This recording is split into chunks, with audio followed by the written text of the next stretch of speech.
It likely won't be against Auburn, but Texas A&M could be getting back a huge offensive weapon for a college football playoff push.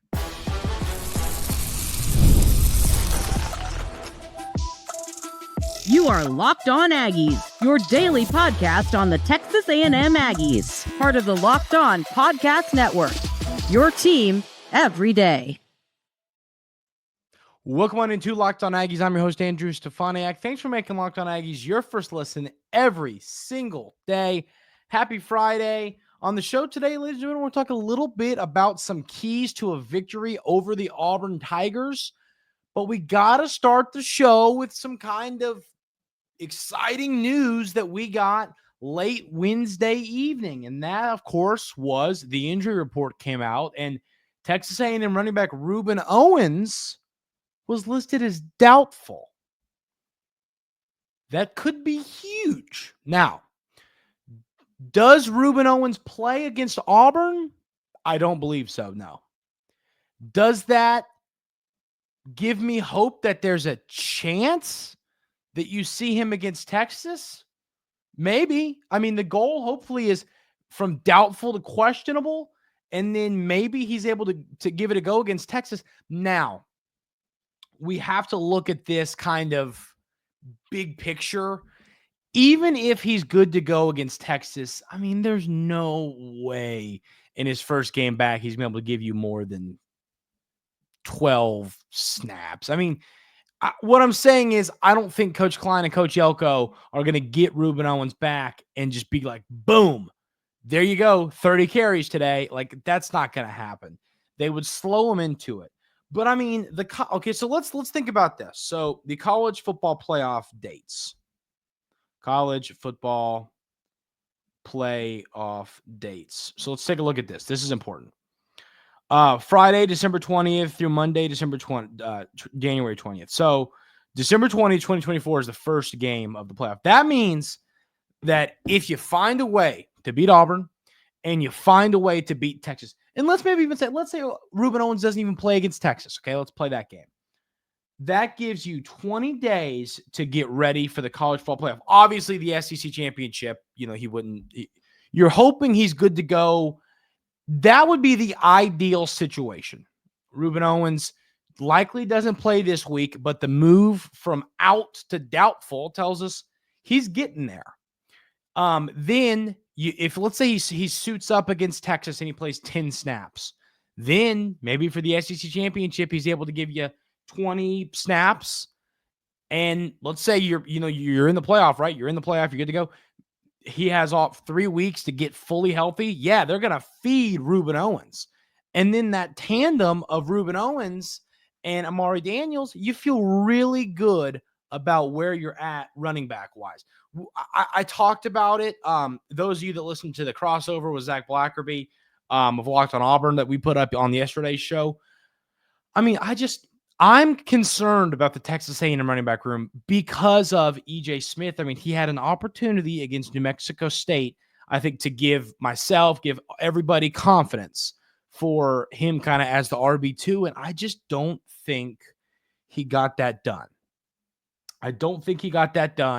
I don't feel extremely confident right now knowing what we saw from E.J. Smith. And we feel good about Amari Daniels. He's been around. We know what he can do. We've seen him be a great player for this team. We've seen him make big plays in big-time moments. He's a great football player.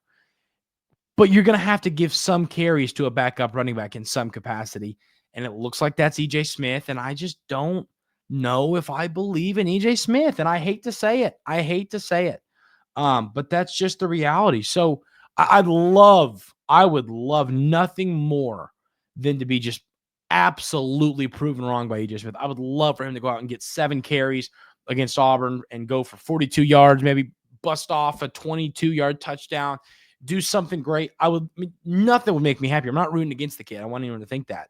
I just am a little concerned about what he brings to the table. So really want to see Amari Daniels have a good game. But, I mean, if you talk about a team that's trying to make a college football playoff push, getting a guy like Ruben Owens, who I talked about, we know how good Le'Veon Moss is. Le'Veon Moss was one of the better running backs in the SEC, and I think Ruben Owens is a hair, and when I say a hair, I mean a hair better than Moss. I mean, it's the youth, the upside.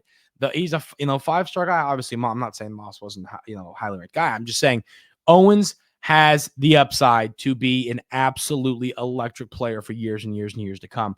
NFL upside guy, which so does Moss. I'm just saying they're both great. I talked about it all offseason.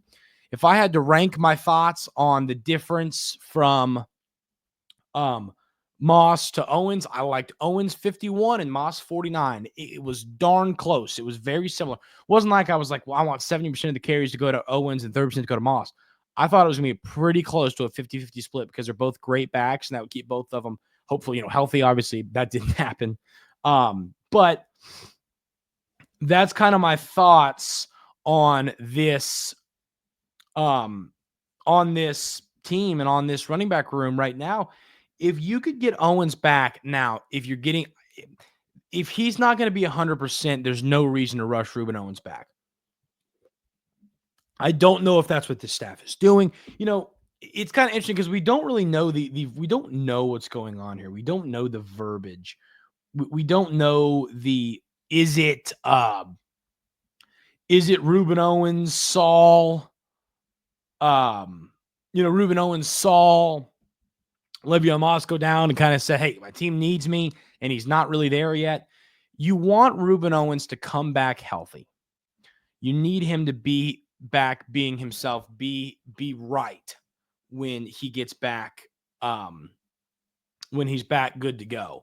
But so yes, he's not going to play against Auburn, but I think you could see him play. I could see him playing limited snaps against Texas. Let's say you beat Texas. I could see those snaps being ramped up in the SEC championship game.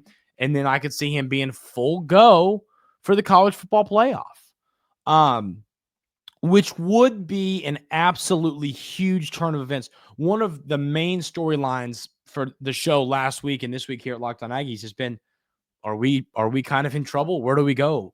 Le'Veon Moss is done for. We feel solid about Amari Daniels, but we don't feel great about we don't feel great about who you've got at RB2 now with Moss done or for the year. And so I'm not sure what this is going to look like. And we could see Owens be doubtful next week and doubtful for the SEC championship if the Aggies make it. This could kind of be like a smoke screen. Maybe he's not really close to ready to go, and he wants teams to have to prepare for him, whatever. There's some gamesmanship. The point is, if the Aggies are able to make the college football playoff, I think you're going to see a pretty darn close to 100% Ruben Owens out there playing, and that could be a massive boost for this team. Even if you're like, we're going to let Amari Daniels be our guy, right? Even if that's what you say, we're going to let Amari Daniels be our guy for the rest of the season, but we're going to let Ruben Owens get some carries. It's still a boost because those carries are going to Ruben Owens and maybe not someone else. And I think that could be really big for this team. So it's still to be seen what's going on. We don't really know kind of how this is going to pan out. It's going to be really fun and interesting to see how it pans out for this running back room, because once again, you have got to get these guys involved. You have to figure out EJ Smith's going to get some carries. You're going to see some guys get some carries. We're going to really have to sit and pay attention to what is going to happen. But if you're a Texas A&M fan, I think you should be very, very happy right now with what is going on in this running back room. I'm fired up about it. This is exciting. It looked like we were in trouble, and now it looks like we have a chance for kind of a savior to come help us out. So hopefully Owens is continuing to get healthy, and maybe the Aggies will have him for a late college football playoff push. We're going to talk a little bit about some keys to a victory for Texas A&M over Auburn. I think there's a lot we're going to run through, but the first one we're going to talk about is how, piggybacking off what we're talking about, you have to establish the run. We'll talk about why that's going to be important in this football game coming up right here on Locked On Aggies. But first, I got to tell you about our friends over at Prize Picks. Prize Picks is the best place to get real money sports action with over 10 million members and billions of dollars in award winnings. Prize Picks has made daily fantasy sports accessible to all. You just pick more or less on at least 2 players for a shot to win up to 100x your cash. Run your games all season long on Prize Picks. What I love about Prize Picks is, hey, maybe your fantasy football season isn't going the way you hope, right? Maybe it's going to be cut short. Maybe you're not going to make the playoffs and you're going, darn, well, what do I do now? Well, go over to Prize Picks and you pick higher or lower on some NFL player stats during the fantasy playoffs, during the NFL playoffs. There's always action on Prize Picks. Download the app today and use code LOCKEDONCollege to get $50 instantly after you play your first $5 lineup. Once again, that's code LOCKEDONCollege for $50 instantly after you play your first $5 lineup. Prize Picks, run your game.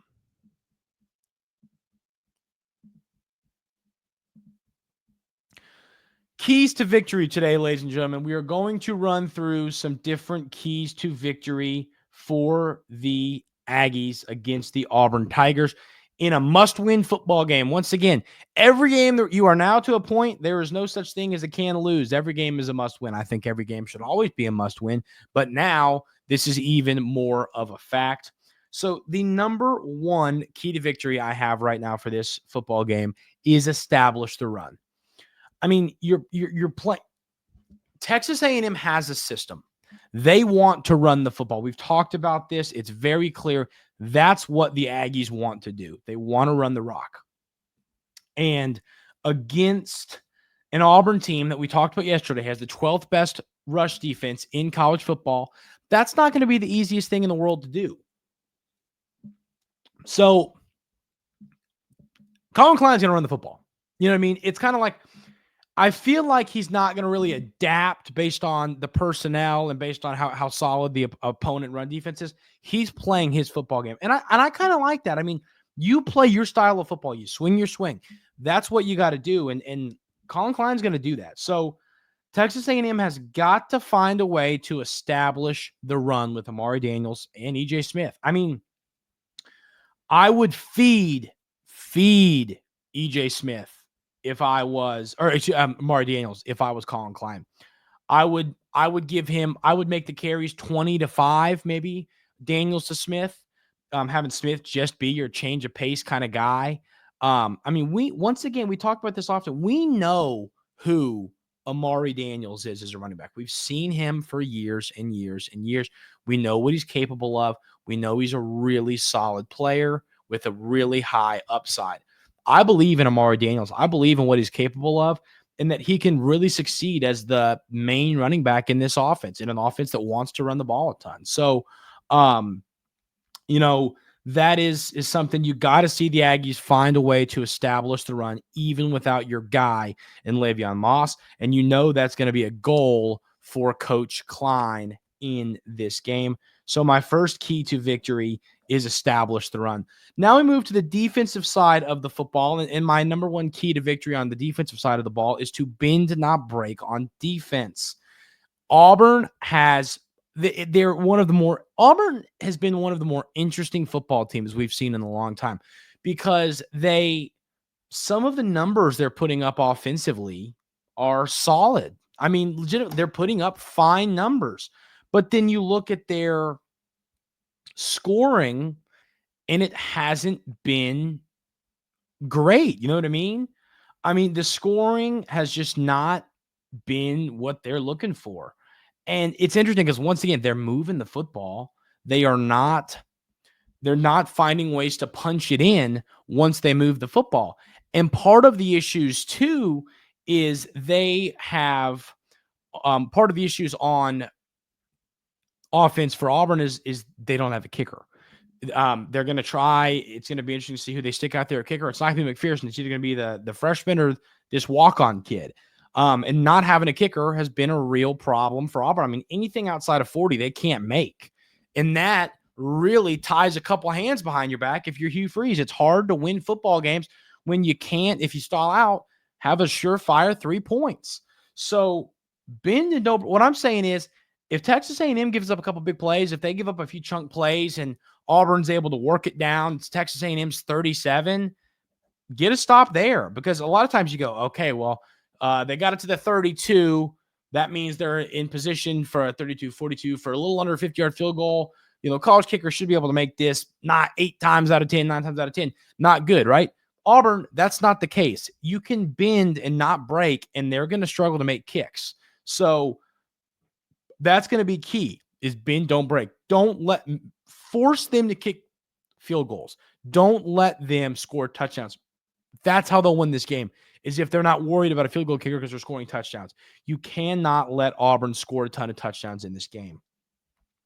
The next thing I have here is to get an early lead.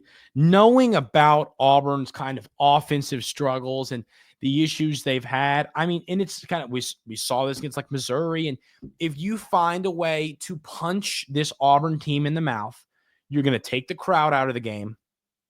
You're going to make it really hard for this Auburn offense. Auburn's a team in general. I mean, just having watched SEC football my whole life, it just seems they're the type of team that seems like when they go down early, they struggle to come back. It seems like Auburn wins games when they punch you in the face early or when they are right there with you the whole game. But when they go down 14-0, it feels like Auburn loses a lot of games. And, they're down. If you punch Auburn in the mouth early, I think you win this game. I think you're going to take the crowd out of it.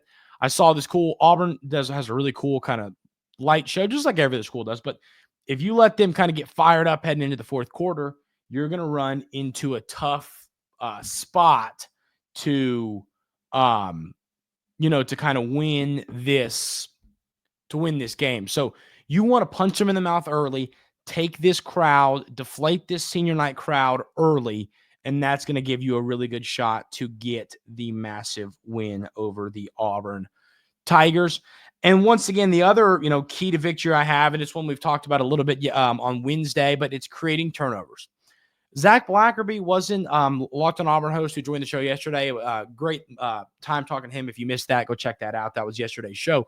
He talked about how he shared his opinion on turnovers, but I don't know if I'm fully buying it. I'm kind of in the spot that if Auburn's driving the ball and they turn it over, it's big for Texas A&M. So, create turnovers. And then on top of that, let's say, Peyton Thorne, if you watch his interceptions on the year, some of them are just silly mistakes. And those silly mistakes, they could turn into pick sixes. They could turn into great field position for Texas A&M, or they could turn into a drive where it looks like Auburn has a good chance to get 7 points, turn it into Texas A&M football.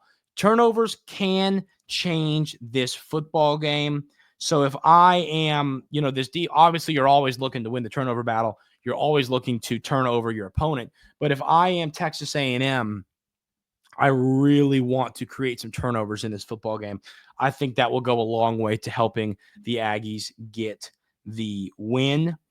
And I think the way to do that, the way to create these turnovers, is to get pressure on Peyton Thorne. Whether it's Nick Scorton, whoever it is, any of these pass rushers, whether you bring a safety blitz, you bring a corner, you bring a linebacker, I don't care who you're bringing, get pressure on Thorne. The offensive line for Auburn is a better pass or rush blocking offensive line than it is a pass blocking defensive line. And we talked about it on the crossover yesterday. Coach Freeze, for some reason, just refuses to feed Jarquez Hunter. He wants to get the football. He wants to pass it because that's what he likes to do. I'm not going to pretend to understand it. It doesn't make any sense, but that's what Hugh Freeze does. Get pressure on Peyton Thorne. Make it easier for him to make mistakes. I think if the pass rushers can get pressure on Thorne all game long, it's just going to make his life harder. And I think what we just talked about, creating turnovers, I think it increases your chances of Thorne making a silly mistake and turning over the football.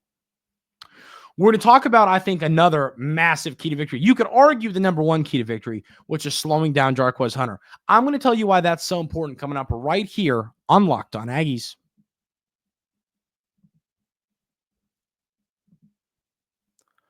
ZBiotics pre-alcohol probiotic drink is the world's first genetically engineered probiotic. It was invented by PhD scientists to tackle rough mornings after drinking.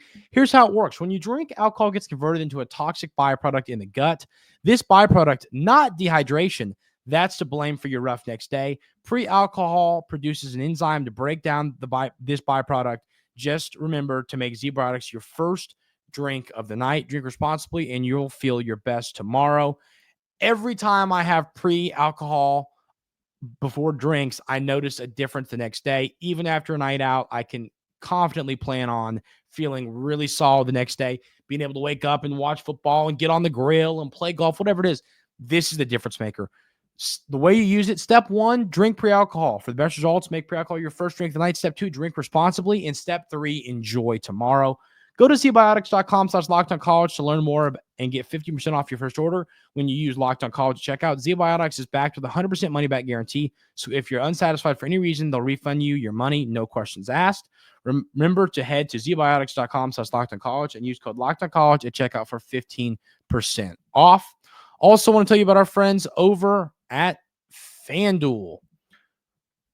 Get ready to tackle the NFL action with FanDuel, America's #1 sportsbook, because right now new customers can bet $5 and get $150 in bonus bets if you win. The FanDuel Sportsbook app gives you everything you need to place live bets on the NFL all in one place. So when you get a hunch in the middle of the game, you can check out the latest stats, view live play-by-play, and so much more on the same page where you place your bets. Just visit FanDuel.com to join today. You'll get started with $150 in bonus bets if you win your first $5 bet. That's FanDuel.com. Never waste a hunch. Make every moment more with FanDuel, an official sportsbook partner of the NFL. Slowing Jarquez Hunter, Auburn's star running back. He's already over 1,000 on the season. That is going to be the key for winning this football game. And to me, the weird thing about Jarquez Hunter and this Auburn offense, and we talked about it yesterday with host of Locked On Auburn, Zach Blackerby, Hugh Freezes, for some reason, does not want to feed Jarquez Hunter. I can't pretend to understand this. It doesn't make any sense to me. The one game Auburn won against a Power 4 opponent was when they beat Kentucky in Lexington. And what happened? Jarquez Hunter had 207 yards and I believe 2 touchdowns. That should be your recipe if you're Auburn. Your offensive line's better at run blocking than they are pass blocking. You have a quarterback who turns the ball over. Why would you not run the football? It doesn't make any sense to me. But as I said on the show yesterday, if you're a Texas A&M fan, you want to see Peyton Thorne dropping back a ton in this game because it gives you a better chance to get the win. So now this Hunter's still going to get 15 carries. If they're smart, they give him 25. But once again, if I am the Texas A&M defense, you've got to find a way to stop Jarquez Hunter. Because not only are you stopping Jarquez Hunter, but then you are potentially kind of making Hugh Freezes throw the football more. And once again, I just think the football being in the air is better for this Texas A&M football team in this game. Because while Auburn, I think, has great receivers and a solid tight end, I am just not a believer in Peyton Thorne. So slow Jarquez Hunter, make life hard for him. That is the recipe for a win for the Texas A&M Aggies. Get tight ends involved. That is also going to be huge in this football game. I think they did a great job of getting tight ends involved against New Mexico State. And you don't have a ton of tape on the tight ends getting involved. Coach Elko talked about that. So hopefully Auburn maybe doesn't read too much into the tight ends getting involved against New Mexico State, and you're able to really use your tight ends in this game. I mean, I think Theo Mellon-Orstrom looked really good. He looked great. I mean, he looked like a guy who you could feed the football, and he can do good things. He's an athletic, quick, huge tight end. Find a way to feed him the ball. So I'd love to see the tight ends catch 6-7 balls for 50, 60, 70 yards, maybe even a touchdown in this game. I think that'd be a recipe for a win for the Aggies. And then our last key to victory is force field goals, not touchdowns for Auburn. If you force them to kick field goals, they're going to miss a few. If they kick 4 field goals, I bet they go 2 for 4. Yes, they'll make them inside 30. But I don't believe if they kick 4 field goals outside of 40, I will say 45, but I think maybe even 40. I bet they go 2 for 4, if that. Force Auburn to kick field goals. If you do that, you will win this football game. The last thing I'll say before we call it a day is remember this. Texas A&M team, fellas, we're playing for a chance to go to the college football playoff. Leave everything you got out there. You're going on the road. People are calling it the trap game. Go on the road. Blow this team out. Leave nothing to chance. Blow out Auburn. Win this game. Set up a matchup for the century against the Texas Longhorns next week, which will be one of the best football games of this college football season. Go take care of business. Play the way all of us know you can and win this darn game. And let's set up a fun week next week. That's going to do it for this week here at Locked On Aggies. Thank you all so much for being here every single day. I really, really appreciate it. I hope everyone has a great rest of their day today. Hey, I'll be in enemy territory this weekend. I'll be in Austin, ironically. If you see me in Austin, come say what's up. I will see hopefully some people there. Hopefully we see some Aggies in Austin. I'd love to see that. Texas fans, don't yell at me. I'm sure I'll see some of y'all as well. Everyone have a great weekend. Let's get this big win over Auburn. Enjoy the game. We will see y'all on Monday right here on Locked On Aggies.